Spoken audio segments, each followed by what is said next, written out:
بسم اللہ الرحمن الرحیم۔ دوستو، صحیح بخاری صفحہ نمبر 252 میں ہے کہ دجال یہودیوں میں سے ہوگا، عوام میں اس کا لقب مسیح ہوگا، دائیں آنکھ میں پھلی ہوگی، گھونگھر دار بال ہوں گے، سواری میں ایک بہت بڑا گدھا استعمال کرے گا، سب سے پہلے ملک عراق اور شام میں ظاہر ہوگا جہاں وہ نبی و رسول ہونے کا دعویٰ کرے گا، پھر وہاں سے اصفہان چلا جائے گا، اصفہان میں اس کے ساتھ 70,000 یہودی ہوں گے،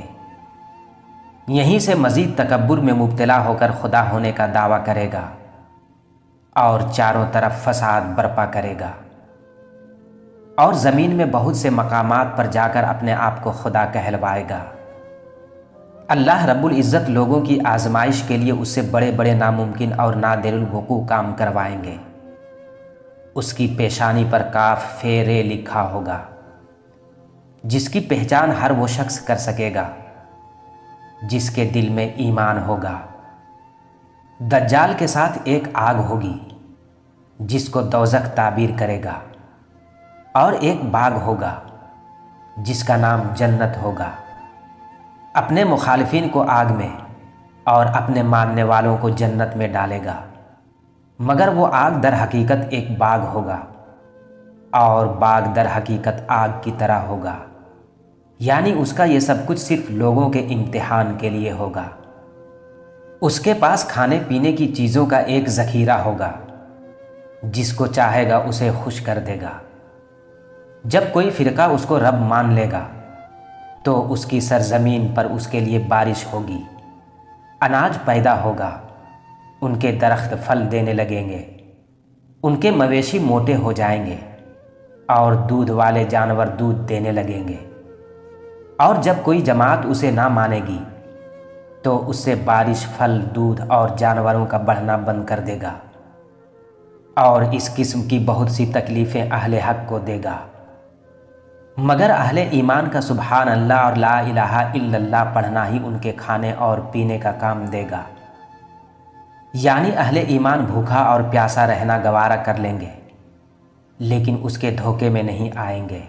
اور صبر کریں گے۔ پھر اللہ رب العزت اپنے ذکر کی حلاوت ظاہر کرے گا اور اہل ایمان ذکر سے ہی سیر ہوں گے۔ امام احمد نے نقل کیا ہے کہ دجال کے نکلنے سے 2 سال تک پہلے ہی قحط رہ چکا ہوگا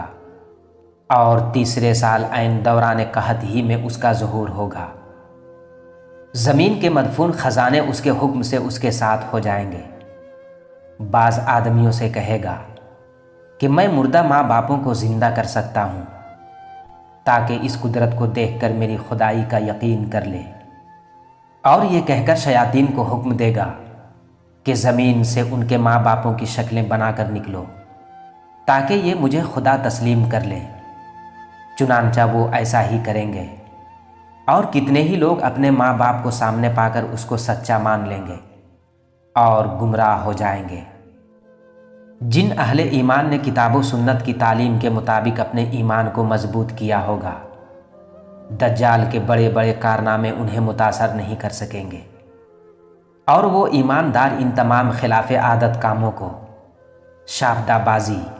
شیطانیت اور گمراہی اور جادوگری کا نام دیں گے، بلکہ دیگر نشانیوں سے تعین کر کے کہیں گے کہ یہ دجال ہے، جس کے سب سے بڑے دھوکہ باز ہونے کی گواہی ہمارے آقا کریم صلی اللہ علیہ وسلم پہلے ہی سے دے چکے ہیں۔ مذکورہ حالات لوگوں کو دکھاتا ہوا اور کمزور ایمان والوں کو گمراہ کرتا ہوا بہت سے ممالک میں سے گزر جائے گا، یہاں تک کہ وہ یمن کی سرحد میں پہنچے گا تو بددین لوگوں میں بڑا مقبول ہوگا، اور وہ لوگ سب کاموں کو چھوڑ کر اس کے ساتھ ہو جائیں گے۔ صحیح مسلم و بخاری میں ہے کہ یہاں سے لوٹ کر مکہ مکرمہ کے قریب مقیم ہوگا، لیکن وہاں فرشتوں کی حفاظت مکہ مکرمہ کی ذمہ داری کی وجہ سے داخل نہیں ہو سکے گا۔ پھر وہاں سے مدینہ منورہ کا ارادہ کرے گا۔ صحیح بخاری صفحہ نمبر 253 میں ہے کہ اس وقت مدینہ طیبہ کے 7 دروازے ہوں گے، ہر دروازے کی حفاظت کے لیے خداوند کریم 2 فرشتے فرمائے گا، جن کے ڈر سے دجال کی فوج اس شہر نبی علیہ السلام میں داخل نہیں ہو سکے گی۔ نیز مدینہ منورہ میں زلزلہ آئے گا، جس کی وجہ سے بدعقیدہ و منافق لوگ خائف ہو کر شہر نبی علیہ السلام سے نکل جائیں گے اور باہر آ کر دجال کے فندے میں پھنس جائیں گے،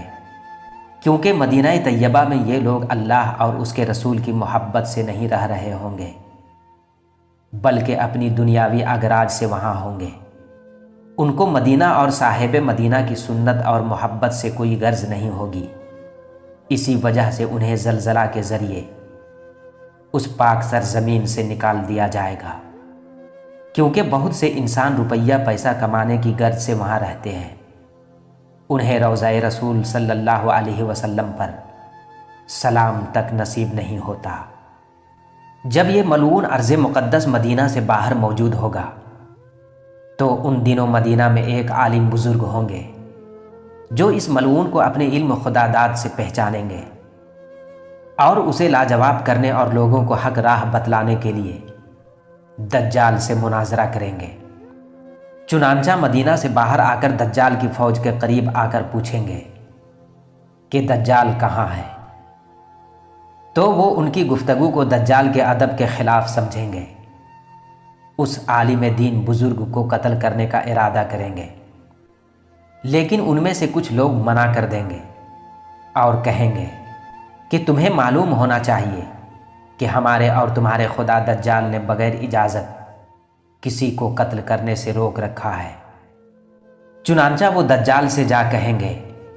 کہ ایک شخص آیا ہے جو بڑا گستاخ ہے اور آپ کی خدمت میں حاضر ہونا چاہ رہا ہے۔ تو دجال وہ بزرگ عالم کو اپنے پاس بلائے گا۔ جب وہ بزرگ دجال کے چہرے کو دیکھیں گے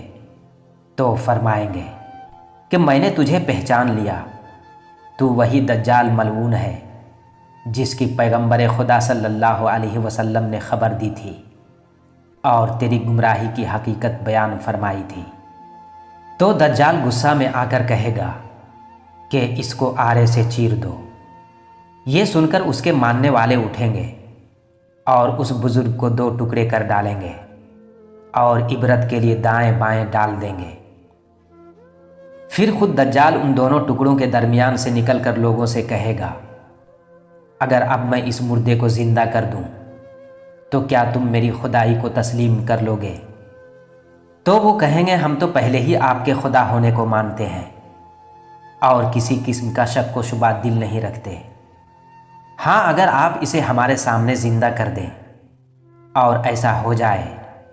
تو ہم کو مزید اطمینان ہو جائے گا۔ پھر وہ ان دونوں ٹکڑوں کو اکٹھا کر کے زندہ ہونے کا حکم دے گا۔ چنانچہ وہ خدائے قدوس کی حکمت اور ارادے سے زندہ ہو کر کہے گا کہ اب تو مجھے پورا یقین ہو گیا ہے کہ تو وہی مردود دجال ہے جس کے لعنتی ہونے کی خبر آقا کریم صلی اللہ علیہ وسلم نے دی تھی۔ تو دجال جھنجلا کر متقدین کو حکم دے گا کہ اس کو ذبح کر دو۔ یہ سن کر اس کے مریدین آپ کی گردن پہ چھری پھیریں گے، مگر اس سے انہیں کوئی تکلیف نہیں پہنچے گی۔ دجال شرمندہ ہو کر انہیں اپنی خود ساختہ دوزخ میں ڈالے گا، مگر حضرت ابراہیم علیہ نبینا علیہ الصلاۃ والسلام کے معجزے کی طرح وہ آگ ان پر ٹھنڈی اور سلامتی والی ہو جائے گی۔ اس کے بعد دجال سے یہ طاقت چھین لی جائے گی اور کسی مردہ کو زندہ نہیں کر سکے گا، اور یہاں سے ذلیل و رسوا ہو کر ملک شام کو روانہ ہو جائے گا۔ اس کے دمشق پہنچنے سے پہلے حضرت امام مہدی علیہ السلام دمشق پہنچ چکے ہوں گے اور دجال کے فتنے کو مٹانے کے لیے جنگ کی پوری تیاری اور ترتیب طے کر چکے ہوں گے۔ حضرت امام مہدی علیہ السلام جنگ کی تیاری کے لیے فوج کو ہدایت دے رہے ہوں گے کہ حضرت عیسیٰ علیہ السلام 2 فرشتوں کے کاندھوں پر ہاتھ رکھ کر آسمان سے دمشق کی جامع مسجد میں مشرقی مینار پر جلوائے افروز ہو کر آواز دیں گے کہ سیڑھی لے آؤ۔ سیڑھی حاضر کر دی جائے گی، آپ اس کے ذریعے اتر کر حضرت امام مہدی علیہ السلام سے ملاقات کریں گے۔ صحیح مسلم کی روایت ہے کہ حضرت امام مہدی علیہ السلام حضرت عیسیٰ علیہ السلام سے بڑی تواضع اور اچھے اخلاق سے پیش آئیں گے اور عرض کریں گے یا نبی اللہ امامت کیجیے۔ حضرت عیسیٰ علیہ السلام ارشاد فرمائیں گے کہ امامت تم ہی کرو، اس لیے کہ تم میں سے بعض دوسروں کے لیے امام ہیں، اور اے امت محمدیہ یہ امامت کی عزت اللہ رب العزت نے تمہیں ہی بخشی ہے۔ پھر حضرت امام مہدی علیہ السلام نماز پڑھائیں گے اور حضرت عیسیٰ علیہ السلام ان کے مقتدی بن کر نماز ادا کریں گے۔ نماز سے فارغ ہو کر حضرت امام مہدی علیہ السلام حضرت عیسیٰ ابن مریم علیہ السلام سے عرض کریں گے کہ یا نبی اللہ اب لشکر کا انتظام آپ کے سپرد ہے، جس طرح چاہیں اس فریضہ جہاد کو انجام دیں۔ تو حضرت عیسیٰ علیہ السلام فرمائیں گے کہ نہیں، یہ کام بدستور آپ ہی کے سپرد رہے گا، میں تو صرف دجال کو قتل کرنے کے لیے آیا ہوں، جس کا مارا جانا میرے ہی ہاتھوں سے مقدر ہو چکا ہے۔ میرے دوستو، اب دجال کا فرار اور قتل میں اگلے دن انشاءاللہ آپ لوگوں تک پہنچاؤں گا۔ اللہ رب العزت سے دعا ہے کہ ہم سب کو نیک عمل کرنے کی توفیق عطا فرمائے، آمین۔